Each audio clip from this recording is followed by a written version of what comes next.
Welcome to the Boss Experience, the podcast that gives you actionable tips and strategies to start your business. And I'm your host, Michelle Davis. Let's get started.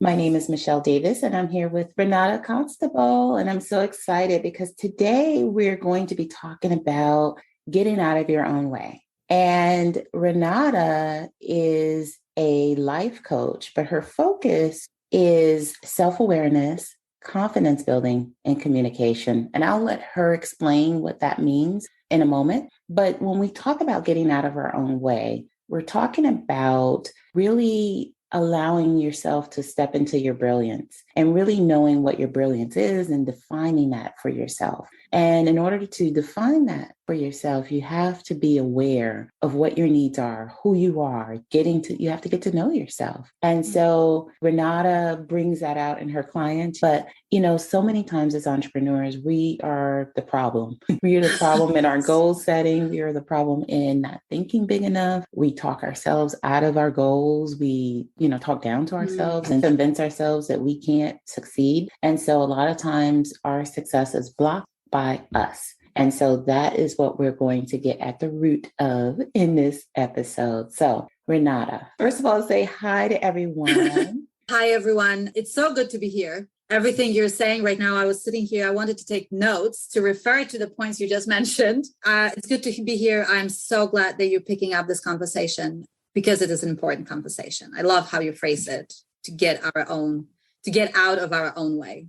Absolutely. And before we get into, kind of like how we do that as entrepreneurs, what made you pick this type of coaching? Like what led to you to build an entire business around self-awareness and confidence building and, self-esteem and communication? What led you to say, this is what I'm going to focus on in my business? Well, the whole thing for me started really years ago, way before I even started thinking about business. I was in my 30s when I had my first kid, and it was a wonderful experience, right? Gave birth to your firstborn and being a mom, being happily married. And I started noticing in myself as I was parenting that, I was becoming angry and frustrated easily. And I had a really hard time managing my emotions. But also the intensity of becoming a parent, that intense experience has really unlocked a lot of my childhood memories that I didn't even know were actually there. And that experience because in my 30s, led me to explore and actually discover that I grew up in emotionally abusive context with emotionally abusive mom, with grandmother who had very strong personality and was very bossy and also with very high expectations. And I didn't know what to do with all these things in front of me, as much as I was hiding it. And I was trying to manage it. I had a second kid and a third kid, but I was still not dealing with a lot of things. So I was stuck in 3 modes in my life. I was either anxious, I was either depressed, or I was angry. And one morning I woke up on a cold Warsaw morning, because that was still when we lived in Poland, and came to my bathroom, looked at myself in the mirror, and I cried because what happened to me? Where did all my dreams of being a good mom, being a good friend, being a good wife, and being a professional woman? Because at that point, my husband and I were leading an international project in the heart of city of Warsaw. And I was helping people becoming better leaders. And I could not be a leader myself. And I was putting that facade of I have it all together. But inside, there was so little confidence. I named it a fake confidence coming out of that because I was 3 modes, as I said, angry, anxious, depressed.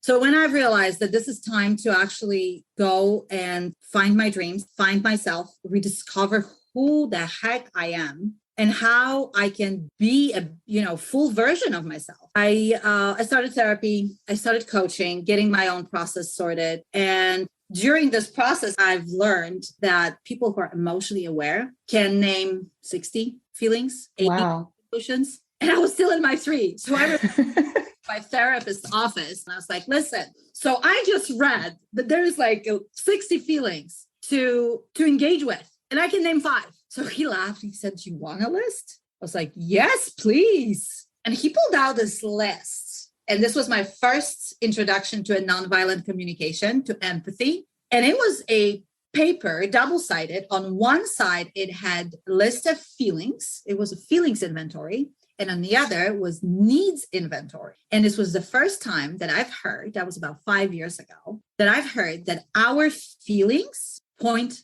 to something bigger. That when I get angry at my husband for not taking trash out, there is a need underneath it. That I need something, not from him. That there is a need that's mine, uniquely mine, but universal for everyone. So, I laugh that there is no universal need of, I need you to take a trash out. I want you to take a trash out. I need a team player from you. I need a connection with you. I need you to participate in what we do in this house.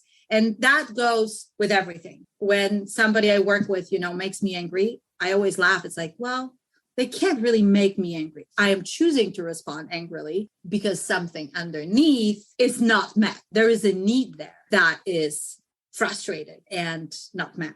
So this was my introduction to empathy. My first list, it's torn to pieces. And I refuse to print a new one because it has emotional connection for me. And this is something that opened the world of communication for me because I was able to name what I'm feeling and name what I need behind it, because all the happy feelings actually points to stuff too. What needs of mine are actually met now? Why am I so happy? Why do I feel invigorated? Why do I feel creative and inspired? In those moments, we can actually define that our genius. We can define everything that you were talking about, right? Because those are the situations where like, oh, that's my green zone. That's my best. What needs are met?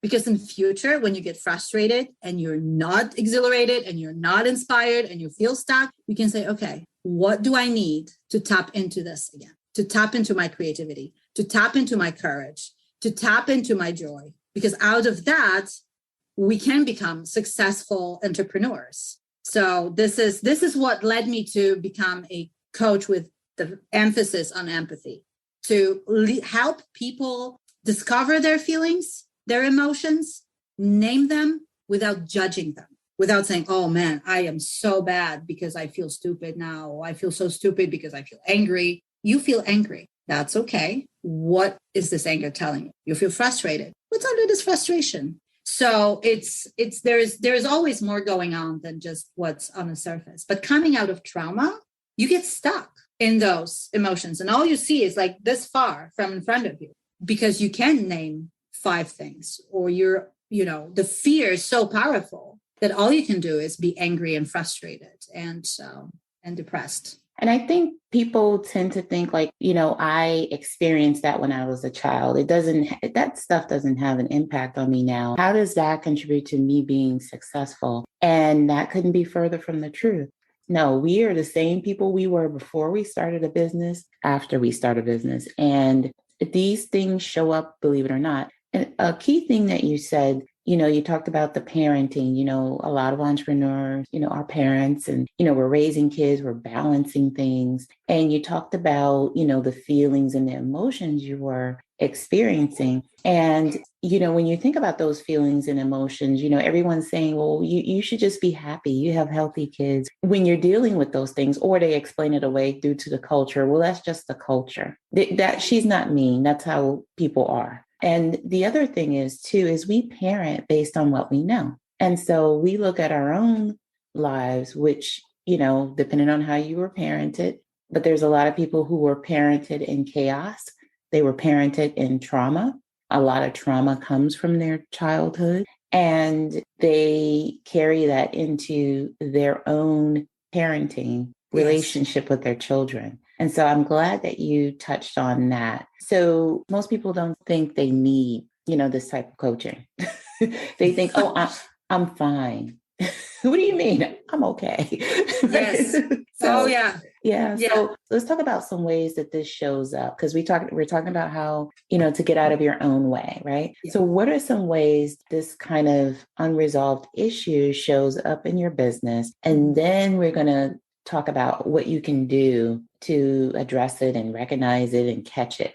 So yeah, it's there are a few things in there, Michelle, that you mentioned. The first one that completely resonated with me was when you said that it happened in my childhood. I should be happy right now. I have good life. I should, grateful. It doesn't matter anymore. This is a lie that we're telling ourselves because we feel guilty, because in fact, we have good life. I was exactly there. I had 3 healthy kids, loving husband, a successful career. I was doing a great thing. I was working for God. I was leading a church, developing leaders. And I was feeling shame that I'm not more grateful. It felt like I was living a dream, but at the same time, it was like, whose dream am I actually living here? Is it really mine? So it was showing up as shame and guilt, because on the outside, it all looks great, but inside the war was raging, and it has to show up. I actually had how I ended up at therapy. Somebody from the church came to me and said, hey, I know this guy who helps people with what you're going through. I was like, what do you mean what I'm going through? It's like, just call him. I paid for your first 5 sessions. He saw it, but he himself was a survivor of trauma. He himself was one of the people one of the 12 steppers going through the recovery process. So for him, I could have been, all together, but he knew exactly what was going on. So as much as we're trying to hide it behind, oh, I'm fine, the closest to us, or even those who are further away from us, they know. And the only person we're lying to, or we're telling the fake story to, is ourselves. And how it shows up in business, well, my grandma was totally my hero, but she grew up she was a Second World War survivor, and she grew up in communism Poland. So as awesome and as entrepreneurial she was, because she was super entrepreneurial as much as the communism allowed her, she always knew where to find the best meats and the freshest cheese, and she baked, and she ran a little convenience store as her own, and she was doing all kinds of stuff. But when she was showing me all these awesome things, she was also telling me and showing me that life is hard. You cannot trust anybody. You can only trust yourself. You can't, don't ask for help, because that's a sign of weakness. You're admitting to the world that you can't deal with it by yourself. And that showed up 5 years later. That showed up a year ago when I started building my business. You have to do it alone. You cannot tell people you don't know stuff. They will think you're weak and stupid. And you cannot show the world that you need help, let alone ask for help. So for me, it was rewriting my stories. It was like, where is this coming from? Why do I think the life is tough? Why do I think that it's a fight? I lived in a fight mode coming out of trauma for the first year of my business, that I have to do it alone. It's all fight. It's all tough. It cannot be done with ease and joy and peace in collaboration with others. I cannot go and ask for help, because then they're going to know I'm weak. They're going to know I am not qualified. I am not competent. And we're listening to these stories and we're telling the world, oh, we're fine. No, I'm fine. Oh, I got this. I got this. It's our favorite line. No, I can do it alone. I can do it by myself. I don't need anybody's help. The truth is, we can't. We as humans are built for connection. And there's plenty of resources out there for us to use. We just need to come and ask for it. So I stopped using words like I should and I have to in my vocabulary. I either want to do something or I don't want to do something. Even if something is hard, I admit it. Okay, it's hard. I don't know how to do this. I need help. But I stopped saying, oh, I have to do it alone, or I should be asking for help. I either want to or I don't want to. Or, I'm even raising my kids, my girls, when they say things, oh, I can't do this. Don't tell me you can't do this. You can tell me that you don't want to do it. You can tell me it's hard for you to do it. You can tell me you don't know how to do it alone. You can tell me that you don't care about doing it, but don't tell me you can't do it. Because behind that can't, there is always something else. There's always, why can't you do it?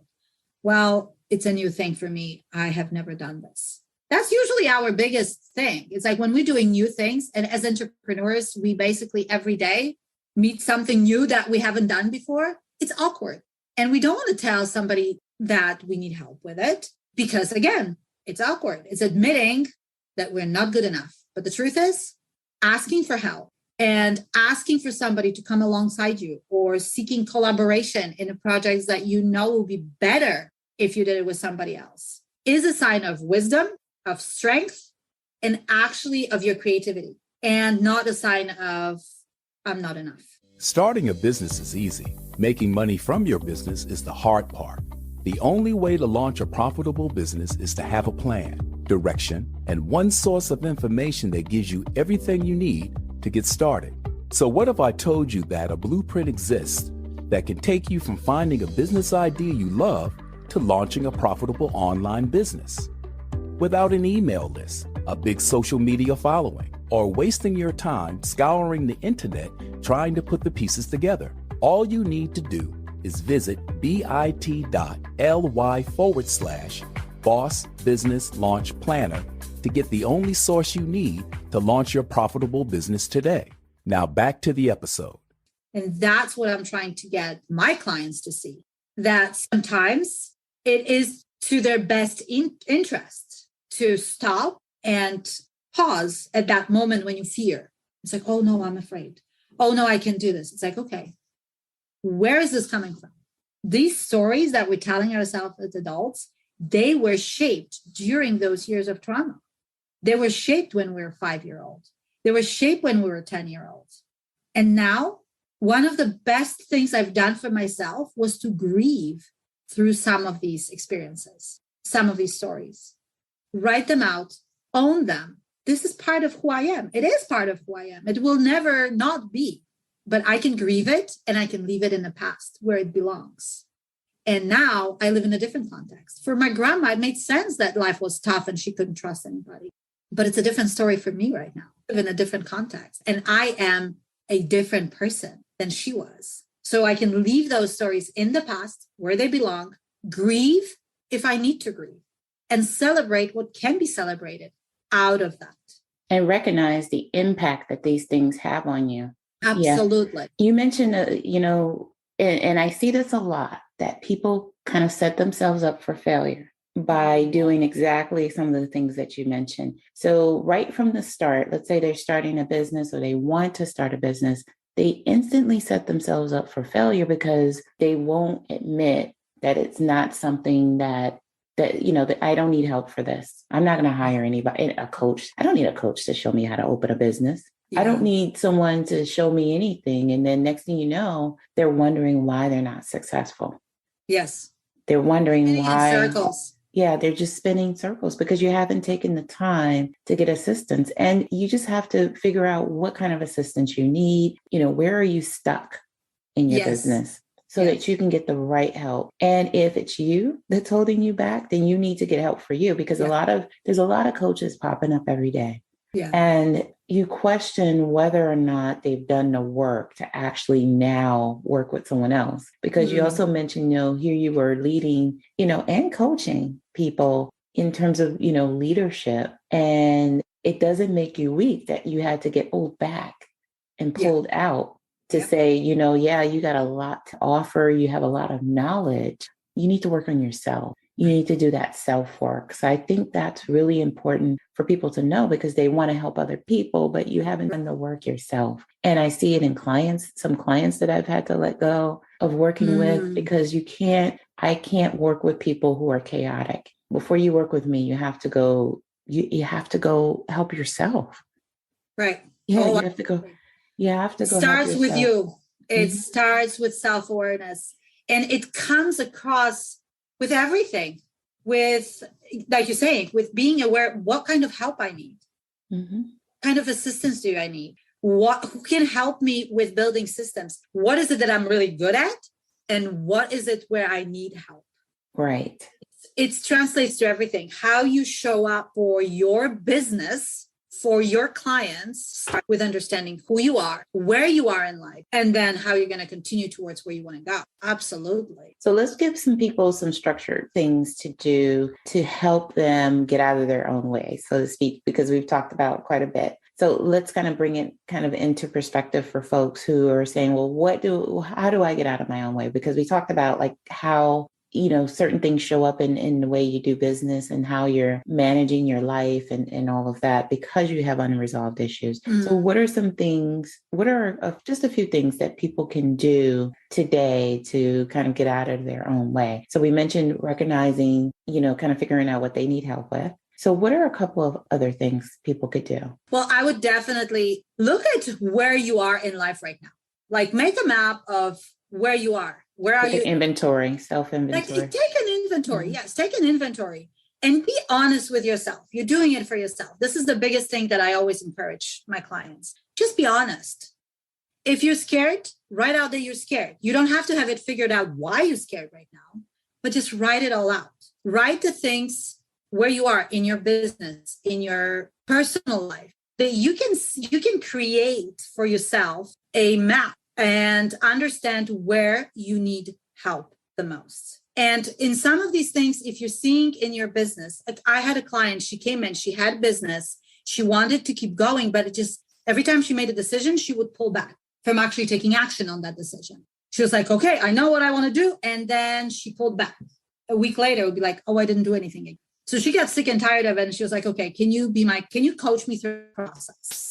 We knew each other as friends. And I usually don't like to work with friends, but we were, close. And I was like, okay, fine. But I'm wearing my coach hat. She has recognized that in her business, she had all the systems in play. The business was registered. She had all the certifications she needed. She had all the information she needed. She even had her little office and she had everything. But she had a hard time showing up for her business to start telling people about what she's doing.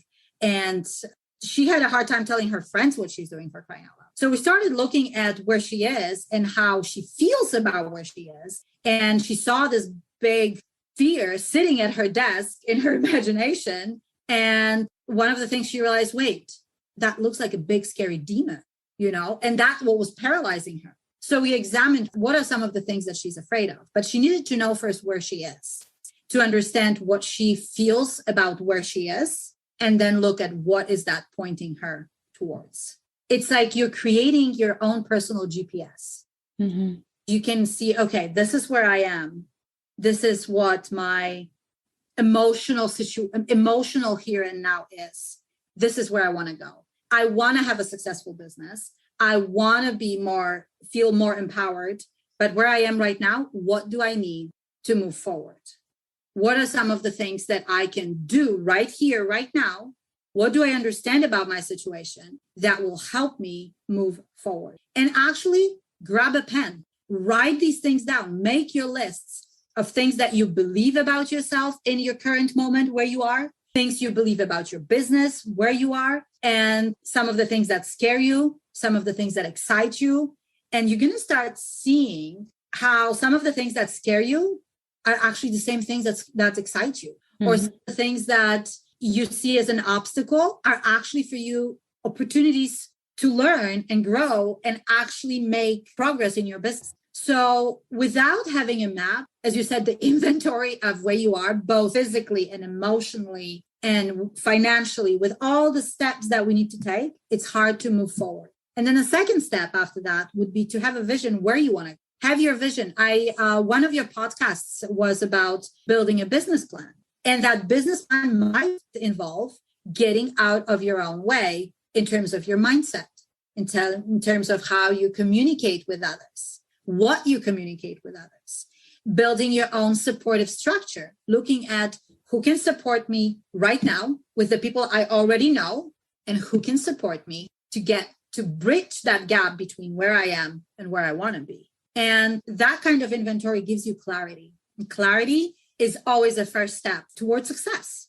Absolutely. As well, and journaling is a big part of getting things on paper, getting into the habit and building a routine around getting clarity on a regular basis, not just when you're overwhelmed and overloaded, but get in the habit of just getting clarity through journaling, through meditation, clearing out Absolutely. Your mind, doing those brain dumps, and you'll find that your creativity improves as well. So before we get into your final moments, do you want to share briefly about your coaching services? What do you offer? Is it one-on-one and is it group? Right now, I am in a one-on-one.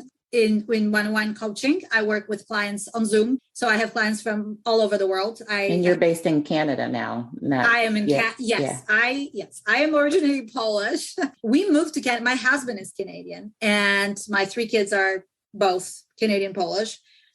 We moved to Canada in summer last summer, 2021. Actually, today is my second day as an official Canadian permanent resident. I got my congratulations card yesterday. Yes, thank you. Congratulations.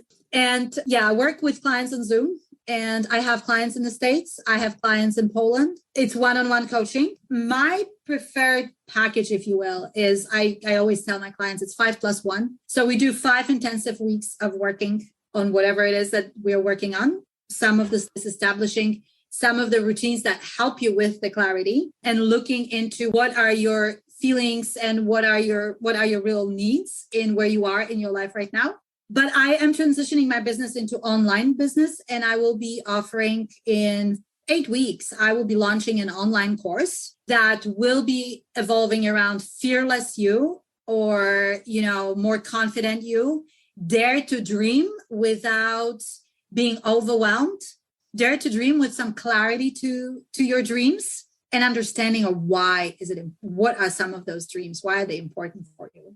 And during this course, I, of course, will be equipping my people who will be going through the program, equipping with steps and tools and giving them going through some of the exercises that you were just mentioning about that are very important, like journaling, writing things out. When you're transforming some limiting beliefs from the childhood that life is tough, that you have to do it alone, that there is nobody out there to help you, that's the biggest one for people with trauma. Mm-hmm. I am alone in my dreams. Nobody will help me in my dreams. Just like no one helped them when they were going through their situation. Yeah. That is what we all coming out of trauma believe. So what I do, and this will be part of the exercise, is how we rewrite that to make it our new belief. And you physically rewrite these things using, I'm laughing. I have one of my episodes on YouTube is basically using colorful Sharpies on a white piece of paper. Write out everything that you believe about yourself and see why you believe it. And then write new ones and find proof for those new beliefs and those new things that you're claiming for yourself, the empowering thoughts you have and emotions about yourself. So the course will be coming out in 8 weeks, roughly, is under construction right now. And I will be announcing the details of when it launches on my Facebook business page. So with that being said, tell people where they can find you. What social media channels are you on? I am on Facebook, both. I have personal profile and I have a business profile. The business profile is Renata Constable from Fear to Freedom Coaching. I am on Instagram under my name and on LinkedIn under my name. And you can also find me. I have a YouTube channel that has the same name, Renata Constable from Fear to Freedom. Okay, excellent. And what would be a final statement you would make to the listeners? That when you become self-aware, you know how to show up every day in your life with ease and peace and with a lot of joy. Awesome. Well, that wraps up this episode. Thank you so much, Renata, for taking the time to contribute to the Boss Experience podcast audience. And I will see everyone in the next episode. Thank you, Michelle. Thank you, everyone, for listening. Did you know that more than half of Americans have listened to a podcast episode at least once? So, if you have a product or service that needs to reach an online audience, advertising on a podcast like The Boss Experience is a great way to get in front of your ideal customer. When you secure an advertising slot on an episode, The Boss Experience podcast listeners get to hear about your business every time someone tunes into that episode. So what are you waiting for? Visit bit.ly/podcast episode sponsor to get started. Thank you for listening to the Boss Experience podcast. Don't forget to subscribe, leave a review, and watch my next episode. Take care and be well.